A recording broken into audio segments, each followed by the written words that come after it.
What up, Alpha? It's Amir. Now lately there's been a lot of guys who've been complaining about how they have bad hair and how it's all because of their genetics and how their grandpa lost hair and now because of that they're losing hair and having dry scalps and dandruff and all this nonsense that they're dealing with.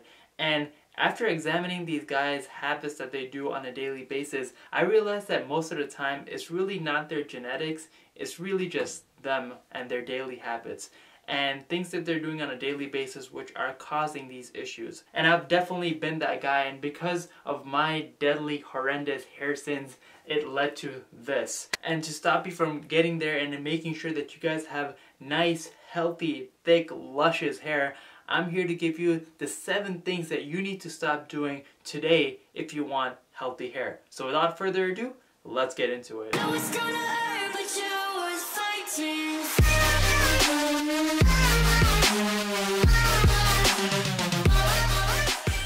Number 1, using bad hair product. As much as it is tempting to go into the cheaper products, it is not worth the sacrifice for your hair because they're cheaper to make when it is off artificial chemicals and all this stuff that are just pretty much meant to keep your hair in a certain position. But in reality, that thing is really damaging your hair. If you want to have good hair, you want to invest in hair products that are actually based from natural ingredients and are actually adding to your hair and actually have those healthy ingredients that you need in order to promote hair growth, healthy hair, thicker hair, all that good stuff. 2 brands that I like to recommend for that are Hanz De Fuko and Mr. Pompadour. Both of these brands are great because they promote products on their line that are completely based off natural ingredients and they don't have any additives or any chemical based stuff in your hair which is actually gonna harm your scalp. Because something like a hair product is gonna be staying in your hair all day, and you better make sure what you're putting in your hair is actually good and not actually causing harm. Number 2, blow drying your hair. Any form of extreme heat is really bad for your hair, especially blow drying it, and most of us do that on a daily basis, and I definitely used to be one of those guys who used to do it.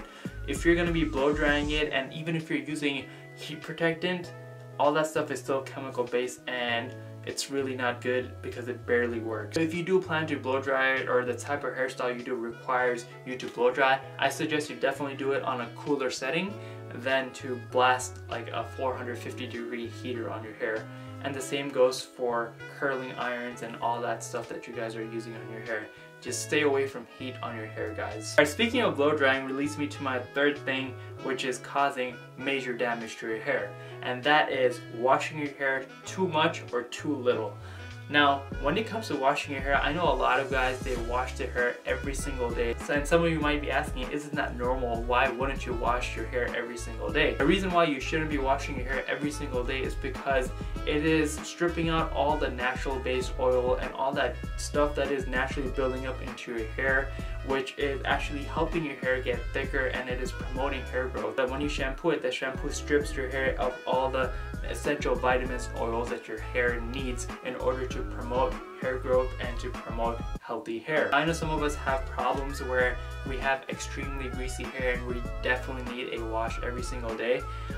For that, I would say just push through it because the grease definitely gets less as you progress through it, because I used to be one of those guys who had to wash your hair every single day. If not, like, I would be literally greasing everywhere. But once I started washing my hair less frequently, that really does help fix itself. So I'll suggest you wash your hair at least every other day. The second thing is washing your hair too little. Now, as much as there are guys out there who are washing their hair too much, I know there's absolutely an equal or even more amount of guys who are not washing their hair enough. Now, what happens when you don't wash your hair enough is that all the oils and all the vitamins and all the bacteria, all that stuff that's building up into your hair, as good as it is for your hair to grow, if you get too much of that oil and all the dirt and everything build up into your hair, it is actually clogging up the hair follicles and it is not letting the new hairs grow, and it is actually doing more damage than any good. And by going in the shower and actually washing your hair and really getting into the roots and really scrubbing your hair, what you're doing is you're circulating blood flow, which is also promoting good hair growth. Alright, so a pro tip that I have for you guys when it comes to showering is that when you're washing your hair, try to use the coldest water possible that you can handle, because that cold water is also circulating blood flow, aka resulting in more hair growth stimulation. So the fourth thing that is really causing major damage to your hair is using bad shampoo. Now shampoo can get really tricky because a lot of brands, they advertise their shampoo as, oh, the best shampoo in the world because it reduces dandruff, it promotes healthy hair, all these amazing natural things, aka Head and Shoulders, aka Pantene Pro V. All these brands that are claiming that they are really good for your hair are actually really bad, because what all these high-end brands that you see at your local Walmart or your local Walgreens, what they have are sulfate and parabens. Now, sulfate and parabens, if you don't know what that stuff is, that is actually the same stuff that actually goes into your dishwashing and your hand washing liquids, and the main purpose of it is to literally strip everything out in an unhealthy way.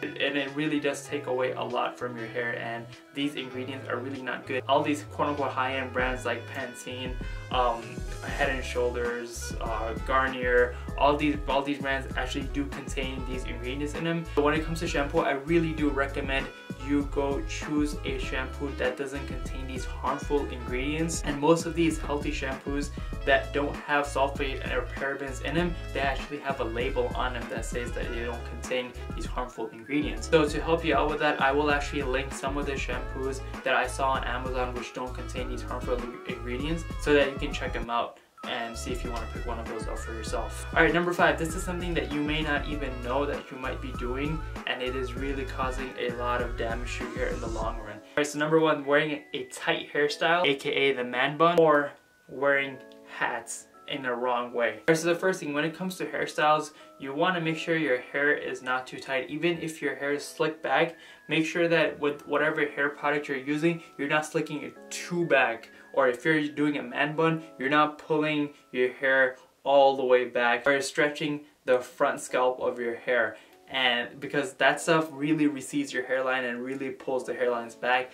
I've seen it happen on a lot of my friends, and they're literally walking around with some big ass foreheads, and that's really not good. So to prevent you from doing that, please, if you're rocking a hairstyle that is really pulling your front hairline, step away from that, change up the hairstyle, and go with something more lighter. So when you're wearing a hat, make sure that your hair is not being pulled back and it's like this in the hair. If you're going to be wearing a hat, make sure that it's actually going downwards so that you're not pulling your hairline, and it's not it's not actually pulling anything, because that stuff can also really cause you to recede a hairline. Alright, so the 6th thing that is causing your hair to fall out is stress.